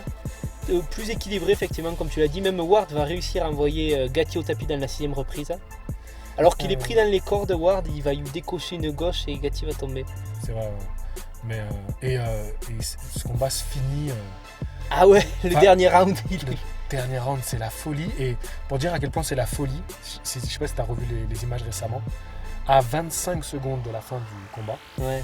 tout le monde se lève. Ouais, mais Tout je m'en le premier souviens. rang se lève Je m'en souviens. Ouais. et applaudit, siffle et hurle d'hystérie, en fait, siffle d'hystérie les deux combattants pour qu'ils finissent en fait. Et Et eux ils finissent ils sont face à face, sans garde toi, quasiment, et ils Ouais. s'envoient que des coups, à des toi, coups. moi, Ouais. c'est impressionnant. Et à la fin, dès que la cloche résonne, les deux tombent dans les bras de l'autre, ils se décrochent Ouais, plus quoi. Ils se alors c'est marrant parce qu'il y avait beaucoup d'animosité pendant les combats Ouais. et beaucoup de respect en même Ah, temps. toujours. En dehors des combats, en conférence de presse, ils sont jamais manqués de respect, insultés, non. C'est ça, hein, c'était vraiment tout était dans les combats, et puis après, et c'était deux guerriers ouais, qui vraiment s'estimaient l'un l'autre quoi. Ouais. Alors en termes de qualité de boxe, il faut plutôt regarder la boxe de Gatti, mais en termes de bravoure et de courage, Ward, wow. puis Ward c'était un physique fabuleux aussi. Enfin, il a des pecs taillés dans le marbre quoi. Ouais. Mais d'ailleurs, il avait souvent des difficultés, je crois, à faire le poids des fois. Ah ouais, il était un Ward. peu trop lourd. Ouais, je crois qu'il Enfin, il est arrivé au combat, il était, je pense qu'il était bon, il faut regarder les poids, mais Il était plus costaud. Ouais. il avait du mal un peu, je crois, des fois à être bien au poids. Parce que c'est un super léger ces combats, ouais. Et le film à voir, c'est le film sur la vie de Ward. Ouais, avec Mark Wahlberg. Mark ouais. Wahlberg qui a le physique pour faire ce rôle-là, hein, Ouais. parce qu'il n'a pas vraiment un physique de boxeur. Hein. Non, mais Et c'est Ward un, non plus, c'est un d'ailleurs. passionné de boxe, là, ce Mark Ouais. Wahlberg, on le voit souvent dans les réunions, il est notamment ami de Pacquiao Ouais, aussi. C'est vrai. Et donc du coup, c'est un film qui retrace bien la vie atypique de ce boxeur-là, Ouais. qui est un vrai dur au mal dans sa vie comme sur le C'est un ring, en Rocky en fait, hein, un peu, c'est C'est un ça. Rocky Balboa, quoi. fait. C'est ça. Et ça a été son dernier combat d'ailleurs, hein, ce troisième combat contre Gatti. Après, il a Ah oui. pris sa retraite. C'est son ultime combat. c'est son Ça, c'est ultime beau combat. quand même de finir sur un tel combat. Ah ouais. La trilogie qui nous reste à aborder, c'est Pacquiao Morales. C'est ça. Morales Pacquiao. Alors, on est premier combat 2005. 2005. Donc, Morales qui en fait vient de tomber donc, contre Barrera, on en a parlé. Donc, 2004, il subit une nouvelle défaite contre Barrera. Donc, c'est le grand perdant de cette trilogie. Et on se dit, bon, ben, c'est un peu, il est relégué un peu au second rang. Et Pacquiao, lui, monte chez les super plumes, on organise un combat. Et pour les gens, ils se disent, Pacquiao va gagner. Parce que quand on voit les combats comparativement, Pacquiao a détruit Barrera et Morales, sa bête noire, c'était Barrera. Et ce qui va se passer, c'est que c'est Morales qui va dominer le combat et qui va l'emporter en 12 rounds. Qui va gérer la boxe à manie, en fait, qui va être mobile, le tenir à distance avec son jab. Toujours bien riposté, ça aussi, ça m'a étonné de Morales. Je sais pas si tu as remarqué, c'est comment, c'est que dès qu'il est touché, il a la capacité directement à répliquer. Oui, envoyer des coups à ce moment-là. Ouais. C'est ce qui fait la différence en fait entre les bons boxeurs et les très grands boxeurs. Et en fait, je pense qu'il avait une boxe presque Morales trop élaborée pour Manny à ce moment-là, parce que Manny, c'était vraiment le gaucher qui avançait, qui balançait sa gauche, et qui techniquement a été assez dépassé par Morales. Il est même blessé à la fin du combat, Pacquiao, il a une coupure. Moi, je me demande si c'est pas à ce combat-là que j'ai découvert vraiment Manny. Ouais, j'avais vu contre Barrera, mais je crois que vraiment au moment où j'ai commencé à le suivre, c'est sur ces combats-là. Mais je crois que moi aussi, c'était à ce moment-là, il me semble. C'était 2005. Et après ça, du coup, en fait, alors le premier combat était assez serré, mais je sais pas s'il avait immédiatement parlé d'une revanche, mais ce qui va se passer, c'est qu'à la fin de l'année, Morales va perdre son titre de façon incompréhensible face à un mec dont j'ai oublié le nom. Ça a été surprise de l'année, ce combat. D'accord. On ne savait pas, et sur une décision partagée, le gars va battre Morales. Et Morales, je pense, pour se donner une seconde de vie, va dire je vais reprendre un moment, mais Pacquiao, je l'ai déjà battu, je le reprends en 2006 et on le fait, le combat. Et Pacquiao lui attendait que ça. Et ce qui s'est passé, c'est que Freddy Roach, son entraîneur, avait vu ce qui s'était passé au premier combat, que le problème, c'est que Pacquiao était assez prévisible. Il a dit ce qu'on va faire, c'est que tu vas te servir mieux de ta droite. Il dit je veux que tu te serves aussi bien de ta droite que de ta gauche. Et il y avait un combat qu'avait fait Pacquiao, je sais plus le nom du gars, juste avant ce combat, où il avait mis KO sur une droite. Et là, il a dit Freddy Roach, c'est bon, on peut y aller. Et là, ce deuxième combat, effectivement, Morales va se retrouver, je pense qu'il n'était pas attendu à se retrouver face à un Manny meilleur, quoi, pugilistiquement meilleur, qui va déjà, dès le 3e round, commencer à bien le bouger, à le faire vaciller, et au 10e round, il va le mettre KO. Et gros combat, allez le voir aussi, est très disputé. Les 8... Combat de l'année ou pas ça? Non, mais bon, il aurait pu presque, c'était. Mais 7e et 8e round, ils se rendent là pareil. Et à ce jeu-là, c'est Pacquiao qui remporte un peu le droit de faire. C'est-à-dire qu'à chaque fois, dès qu'il y en a un qui est touché, l'autre réplique. Et celui qui a le dernier mot, c'est Pacquiao, quoi.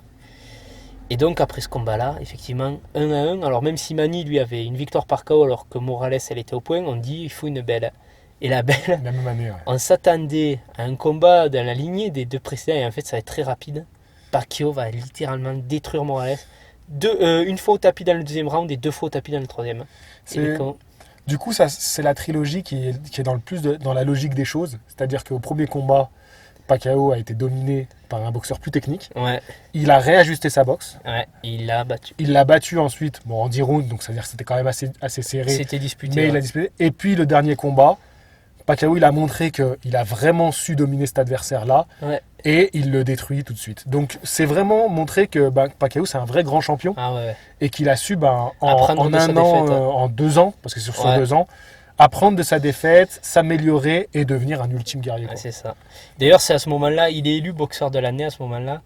Et moi, enfin, une image qui est marquante, je ne sais pas si tu te souviens, dans ce dernier combat, quand Morales est au tapis pour la 3e fois, qu'il est assis. Et en fait, son coin lui dit vas-y, relève-toi. Et Morales se tourne vers son coin et il fait non de la tête. Ouais. Il grimace, il fait non, il dit non. C'est très impressionnant ce KO. Ouais. C'est vrai que là, on voit qu'il en peut plus. Quoi. Il râle les armes, quoi, complètement. Ouais. Ah bah oui, mais de toute façon, il était complètement dépassé dans ce combat. Ah ouais. Et puis, Pacquiao, comme on disait, c'est un mec, ça pique, quoi. Même dans les petites catégories, il faisait mal. Ben c'est là où il faisait le plus mal, peut-être. Ouais. Il avait un punch électrique, puis allié à cette vitesse de bras absolument exceptionnelle. C'est ça, un gros débit de coups, précis. Ouais. C'était un peu ça, la boxe de Manny, c'était qu'il va mettre 5-6 coups, et de toute façon, il y en a qui passeront. C'était un peu ça l'idée. Même si tu as ta garde, si je t'envoie 5-6 coups super vite, il y en a forcément 1 ou 2 qui va passer, et tu vas avoir mal. Et en plus, c'est des coups, c'est assez marrant, parce que c'est des coups assez directs. Il fait pas des crochets larges. Il y en a qui le comparaient à Bruce Lee. C'est vrai qu'il a cette façon de faire. On le compare beaucoup, ouais. Et pourtant, il est puissant malgré tout, malgré ses coups directs. Ça vient il a des jambes très musculeuses, pour. Et ça vient de là aussi la puissance. Les jambes sont très importantes dans la boxe. On a l'impression que c'est un sport que de points, mais les jambes sont un atout majeur. Ouais. Ah oui, bien sûr. Donc grosse trilogie aussi, voilà. Qui a révélé quand même Manny Pacquiao. Ça a Ouais, été ouais, ces enfin, belles ça a années. été le moment, je pense, où il a commencé, son apogée a commencé. C'est quoi. ça. C'est ça. Ouais. Ouais, 2005-2006. Et tu voulais finir sur des plus que trilogies. Voilà des sagas qui ont dépassé les stades de trilogie. Alors il y en a eu beaucoup, alors notamment dans le commentaire est évoqué Marquez Vasquez. Alors bon, on va pas forcément revenir sur celle-là parce qu'il y en a eu d'autres. Déjà si vous remontez très loin dans la boxe, dans les années 10-20, il y avait des boxeurs, des fois ils se rencontraient 10 fois. Hein. Oui. Mais bon, pour parler de ce qui moi m'a le plus marqué, déjà une en 4 épisodes, c'est Raphaël Limon contre Bobby Chacon. Les gens ne connaissent peut-être pas forcément ces combats. Bobby Chacon, c'était un boxeur latino-américain. Raphaël Limon était un boxeur mexicain. Alors, tu sais, des fois, il y a des animosités un petit peu entre le latino-américain d'origine mexicaine et le mexicain pure souche, quoi. Des Oui. fois, il y a un peu d'animosité. Et premier combat, ils le font au Mexique.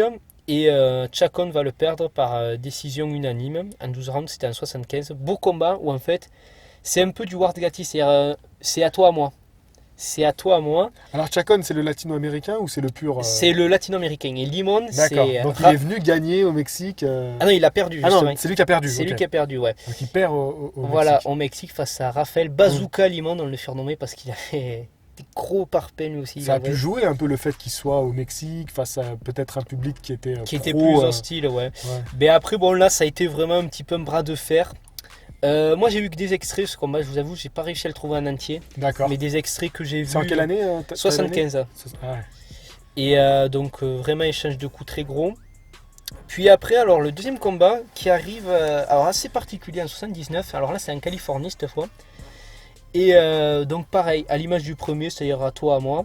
Sauf qu'en fait, dans le 7e round, alors figurez-vous que j'ai pas réussi à trouver trop d'images de ce combat, j'ai pas réussi à voir qui a été blessé, mais en fait il y a eu un coup de tête qui a blessé un des deux boxeurs.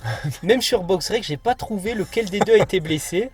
Toujours est-il que le combat en fait a été arrêté à ce niveau-là. Et en principe, ce qu'on fait dans ces cas-là, c'est qu'on regarde lequel a le plus. C'était à quel round C'était au 7e round.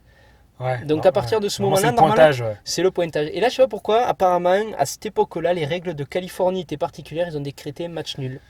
Ouais. Pas no contest, un match C'est nul. ça dépend du règlement en fait. En C'est général, à partir d'un certain nombre de C'est après rounds, 3 rounds, je crois. après 3 rounds, si jamais il y a une blessure qui amène à ce qu'on doit arrêter le Une combat, blessure sur un coup illégal, il faut voilà, préciser. sur un coup illégal, et du coup on fait le pointage. Comme si le combat était terminé, on fait le Ouais. pointage et celui qui a le plus de points remporte le combat. Et je Et précise, là, match nul, ouais, c'est quand même Voilà. assez bizarre. c'est bizarre. Puis je précise aussi, on a dit coup illégal qui est jugé involontaire. Parce que si on voit que Oui, le mec a disqualifié. sciemment, c'est Ouais. disqualifié. T'es disqualifié Mais direct. ça peut arriver qu'il y ait un choc de tête. Notamment, ça arrive souvent des fois entre un gaucher et un droitier, on dit. Ouais, c'est Et vrai. où c'était pas volontaire, mais il y a un mec qui est blessé qui peut pas continuer. Et on dit, bon, voilà, on va faire comme ça. Donc voilà D'accord. pour ce deuxième combat. Le troisième combat, 1980. Donc cette fois-ci, alors c'est toujours pareil, franchement, c'est à toi, à moi. Chacon, donc très impressionnant, Chacon va cette fois-ci gagner par une décision partagée en 10 rounds. Il finit d'ailleurs le combat en sang, Chacon, quoi. Il est vraiment très blessé au visage, mais il gagne. Et en 82, ils vont se retrouver une quatrième fois. Pourquoi ? Parce qu'en fait, Raphaël Limon est devenu entre-temps champion du monde, parce que pour l'instant, c'était pas des En combats de quelle année championnat. En quelle catégorie C'était Super Plume. Oui, je vous ai Super- pas précisé, Super tout ça Plume. s'est passé en Super Plume. Ah, ils sont toujours restés dans la même catégorie. Ouais, parce que ouais. c'est sur plus de 5 ans là. Ouais, mais ils étaient. Alors peut-être le premier était un poids plume, mais même pas. Je crois que c'est toujours Super Plume. Hein. D'accord. En tout cas, ils n'ont pas beaucoup bougé. Et en 82, Raphaël Limon devient champion du monde des poids Super Plume. Et Chacon va devenir son challenger. Et là, ce combat-là, c'est le quatrième combat et c'est le bouquet final. Ça va être pareil, une guerre à toi, à moi. Au troisième round, Chacon va être envoyé au tapis. À partir du quatrième round, il va se mettre à saigner du nez et à être coupé à l'œil droit, Chacon. Il va continuer à se battre comme un guerrier, puis il va remonter, mais au 10e round, à nouveau, Limon va le mettre au tapis, puis Chacon va continuer à se battre, et au 15e round, Chacon va envoyer Limon au tapis. Et ça va se finir donc sur une décision unanime en 15 rounds pour Bobby Chacon. Un combat très disputé, mais vraiment une guerre, quoi. Et combat de l'année 82. Et du coup, lequel des deux a le plus remporté Alors, officiellement, c'est Chacon, et 2 C'est Chacon. victoires, D'accord. une victoire de Limon et un nul. Mais D'accord. grosse quadrilogie en l'occurrence. Donc terrible combat. Et l'autre saga qui s'est fait en 4 combats, que celle-là vous connaîtrez plus, c'est Pacquiao Marquez. Ça on les a suivis, ce combat en plus c'est notre génération. Nous, hein. Oui, c'est plus notre génération. Ouais. Donc déjà, Parce que le dernier, c'était en 2012. Ouais. Premier combat 2004, poids plume. Alors avec un Marquez qui en fait est champion du monde à 2 ceintures, WBA, IBF. Et Pacquiao en fait qui a le titre Ring Magazine. Alors officiellement c'est pas un champion Pacquiao à ce moment-là. Mais comme il avait tapé en fait Barrera qui avait abandonné ses titres, mais qui avait toujours le titre Ring Magazine, en fait Barrera c'était considéré comme le roi de cette catégorie. On disait c'est lui qui a tapé tout le monde. Alors il avait perdu ses titres sur tapis vert où il s'était brouillé avec les fédérations, je sais plus, il y avait un truc comme ça. Et petit à petit en fait il s'était dépouillé de tous ses titres, mais sans perdre quoi. Et donc ce combat arrive, on dit, en fait c'est un peu ce combat en 2004, le moyen d'officialiser le fait que Manny est champion quoi. Parce qu'on dit Marquez c'est un bon boxeur, mais honnêtement, vu ce que l'autre a fait à Barrera, c'est un ouragan. Et ça semble être confirmé dans le premier round, parce que tu te souviens, le premier round, Marquez va 3 fois au tapis. Ah, je me souviens pas, il faudrait que je le revoie. Pacquiao envoie 3 fois Marquez au tapis, avec sa fameuse gauche. Donc là, on croit que c'est fini, et au final, non. L'arbitre n'arrête pas le combat, ça continue. Au deuxième round, Pacquiao va blesser Marquez au nez, qui va se mettre à saigner. On voit Marquez même frustré, qui ne sait plus quoi faire. Et on se dit, bon, allez, troisième round, coup de grâce. Et troisième round, Marquez va revenir comme un fou. Et en fait, il va faire les ajustements techniques. Il va se mettre à dominer Pacquiao sur quasiment tout le combat, toute la suite du combat. Il va être beaucoup plus technique, sa boxe est beaucoup plus technique, et il va dominer. Et arrivé en fait à la fin des 12 rounds, ça va être serré parce que Marquez a remporté beaucoup plus de rounds, c'est clair, mais en fait les 3 knockdowns de Pacquiao ils ont permis parce que pour rappeler un peu le système de pointage, plus vous marquez de knockdown, plus en fait vous faites perdre des points à l'adversaire. Donc déjà, Marquez est parti avec beaucoup de retard en fait dans ce combat, en allant 3 fois au tapis. Et en fait ça va se solder par un match nul. Match nul, alors qui aurait pu se faire sur une victoire de Pacquiao parce qu'il y a un juge qui en fait au premier round a donné 17 à Manny, alors que selon la règle il aurait dû donner 10-6 vu qu'il y avait 3 knockdowns. Ah ouais? Ouais, mais alors ça c'est pareil, c'était litigieux parce qu'avant je crois que vous descendiez pas en dessous de 17 et cette règle était passée il n'y a pas très longtemps et le mec en fait il y a eu des problèmes à ce niveau-là. Bon, ouais. le nul est franchement assez mérité parce que cette remontada qui fait Marquez, moi c'est un des combats qui fait que je suis fan de Juan Manuel Marquez parce qu'il va revenir dans ce combat, c'est incroyable. Et donc Marquez reste champion du coup. On parle d'une revanche mais qui va avoir lieu que 4 ans plus tard en super plume. Parce qu'en fait, alors à l'époque, ce qui devait se faire à la base, c'était Pacquiao devait faire une revanche contre Barrera qui était champion de super plume. Mais Barrera a dit avant, il faut que je boxe Marquez là, qui venait d'arriver en super plume. Barrera était favori. Au final, c'est Marquez qui va gagner le combat. Et alors, ils vont quand même faire la revanche Barrera-Manny sans titre en jeu. Puis après, Manny va dire moi, je vais faire la revanche contre Marquez parce que j'estime que je m'étais fait voler au premier combat. J'avais envoyé 3 fois au tapis et je vais lui prendre sa ceinture. Et on va avoir un combat très serré. Alors, Pacquiao a progressé techniquement parce que je rappelle que quand il rencontre Marquez la première fois, c'est avant les ajustements qu'il a fait suite au combat contre Morales. Donc là, il arrive plus technique, mais même techniquement, quoi. Marquez est clairement au-dessus. Et en fait, ça va être un combat très disputé, très serré. Où moi, j'aurais donné match nul, mais en fait, dans le troisième round, Pacquiao va envoyer Marquez au tapis. Et du coup, c'est un peu ça qui va faire basculer le combat en faveur de Manny. Mais Marquez et certains de ses fans vont s'estimer lésés. Marquez lui estimait avoir gagné. D'accord. Je sais pas si tu te souviens du combat. Je me souviens pas trop de cette saga. Je me rappelle surtout du dernier. Ouais. Mais on va en parler du dernier. Mais moi, pour rester sur ce second, je donne plus le combat à Manny. Je pense que le knockdown en fait la différence dans un combat très serré, très disputé. Alors immédiatement après ça, ils ont réclamé un troisième combat quoi. Notamment Marquez, il devait le faire et en fait Pacquiao a pris du poids, il est monté chez les légers. Marquez l'a suivi chez les légers, mais après Pacquiao est encore monté chez les welter quoi. Il était hors d'atteinte. Alors Marquez l'a quand même suivi, mais Marquez son premier combat pas welter c'est contre Floyd Mayweather. Et là évidemment les gens voulaient voir Pacquiao contre Mayweather, pas contre Marquez. C'était voilà. Mais au final comme ce combat Mayweather-Pacquiao il a eu du mal à se mettre en marche. En 2011, ils vont refaire ce troisième combat tant tendu entre Marquez et Pacquiao en poids welter. Manny est largement favori parce qu'on estime qu'il a progressé, que dans cette catégorie des poids welter, il a fait mieux que Marquez, même si à la base ils viennent de plus bas avec Marquez. Pacquiao ils viennent des mouches, Marquez vient des plumes. Et ce combat, événement de l'année d'ailleurs 2011, c'était un gros événement au MGM Grand. Ça va être un combat très très serré. Où Marquez en fait va faire douter Pacquiao en fait. Alors c'est marrant parce que techniquement Pacquiao a encore progressé je trouve et il est au même niveau que Marquez à peu près sur un plan technique, je trouve. Je les situerai à peu près au même niveau. Et ça va être un combat très disputé, très serré. Ça a été peut-être le combat le plus controversé de Pacquiao. Beaucoup estimaient que Marquez avait gagné.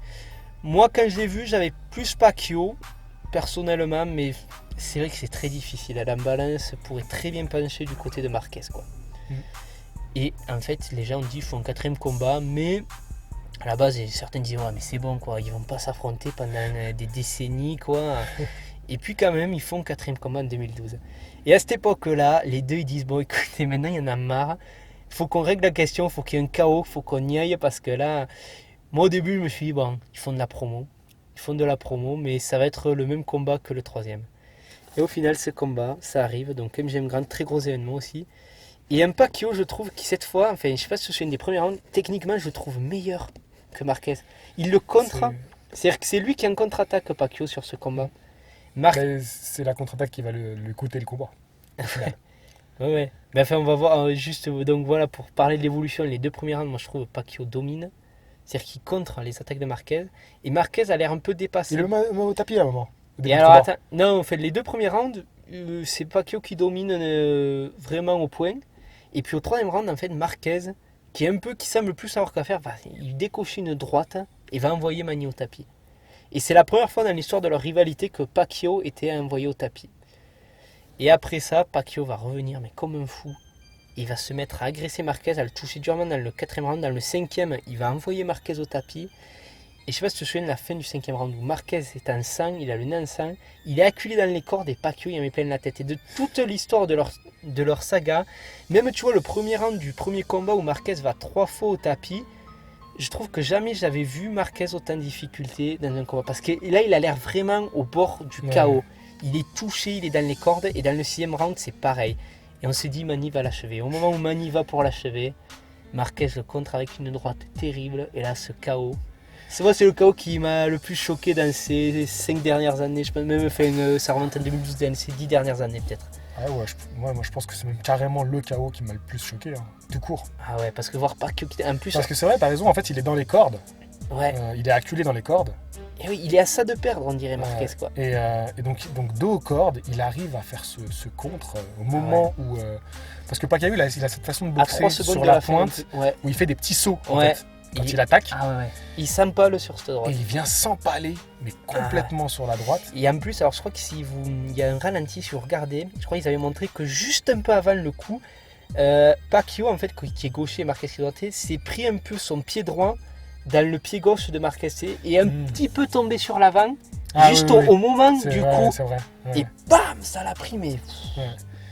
Et il est complètement inconscient pendant quelques secondes. Moi j'ai cru qu'il était mort, honnêtement. Il bougeait plus.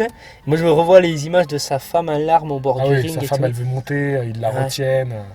Mais c'est vrai que pendant moi, et même dans la salle au début, il y a les pro Marquez qui sont vraiment à fond. Et puis tu vois, d'un coup ça commence à s'estomper parce que même eux se disent waouh, mais qu'est-ce qui s'est passé, il est mort ou quoi.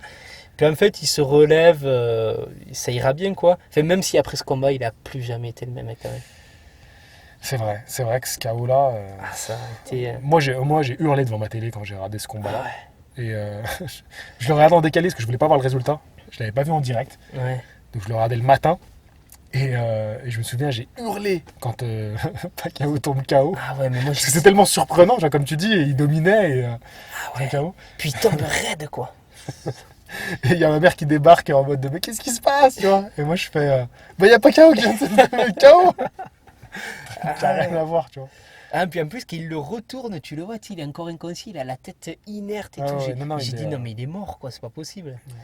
Et en fait, non, mais heureusement. Par contre, il aurait peut-être dû s'arrêter là, parce qu'après. Parce que ça méritait d'aller continuer à s'acharner. Il a battu Bradley quand même, il a infligé sa première défaite à Bradley. Mais la boxe, c'est pas du foot. Oui, je suis d'accord. Après, oui, tu parles sur le point de vue de la santé, quoi. Moi, je pense qu'il a suffisamment donné à la boxe. Ouais, c'est sûr. Bon, après, moi, je l'aime beaucoup, Pacquiao. Enfin, d'ailleurs, Marquez et Pacquiao, en fait, c'est 2 rivaux, mais moi, c'est 2 boxeurs que j'adore. Et bon, c'est vrai que je crache jamais. C'est sur leur combat, c'est d'ailleurs dommage. Il voulait en faire encore un 5e. Il voulait faire un 5e. Et d'ailleurs, Marquez, à la base, avait dit qu'il était pour, puis de suite après, c'est désisté. J'ai pas trop, peut-être certains trouvaient que ça suffisait avec cette saga, mais j'aurais bien aimé, dans le sens où Pacquiao, je trouve, Il a été réglo avec Marquez, c'est-à-dire que déjà après le deuxième combat, ils auraient pu s'arrêter là. Il a fait le troisième qu'il a gagné officiellement. Bon, c'était controversé, mais il n'était pas obligé de lui donner encore un quatrième combat. C'est sûr. Et à chaque fois, il a donné sa chance et j'aurais trouvé légitime que Marquez lui renvoie l'ascenseur et lui dise bon allez, on fait, je te l'accorde. Et ça s'est pas fait.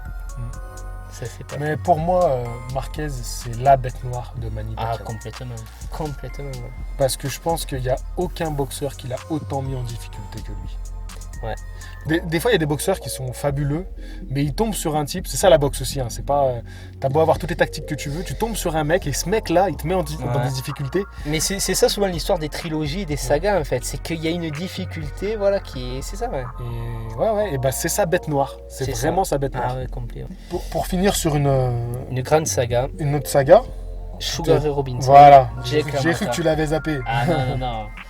Et non, parce que alors là, 6 combats quand même, 6 combats. Et alors là, tu vois, ça rejoint ce que tu dis, c'est-à-dire qu'on a un Robinson. Alors il va faire le premier combat, c'est un 42 qui font le premier combat, 1942. Où Robinson, en fait, voilà, c'était quand même stylistiquement un des boxeurs les plus éclatants qu'on ait vu. Hein. Je veux dire, il avait l'habitude en fait d'avoir ces mecs, ces punchers en face, parce que la Mota c'était vraiment le cogneur dur et ça courait un peu. De l'époque. Hein. Ça courait un peu les rues à l'époque. C'est ça, exactement. Et Robinson, lui qui était un très grand styliste, avait mis au point une technique pour gérer ces gars-là. Et au premier combat, c'est ce qu'il va faire. C'est-à-dire qu'il va gérer complètement. Enfin, il va avoir les déplacements qu'il faut pour contrôler le combat, pour contrôler le buff Lamota et le dominer nettement et gagner une décision en 12 rounds. Puis ils vont se retrouver en fait en 43 et cette fois, en fait, ce qui va être terrible, c'est que Lamota, par son sens du sacrifice complet, quoi, comme un Joe Frazier un peu, de foncer tête baissée, de prendre des risques, il va gêner beaucoup Robinson et va arriver à lui faire subir son premier voyage au tapis. Dans la 8e reprise, un coup au corps qui va sortir même Robinson des cordes.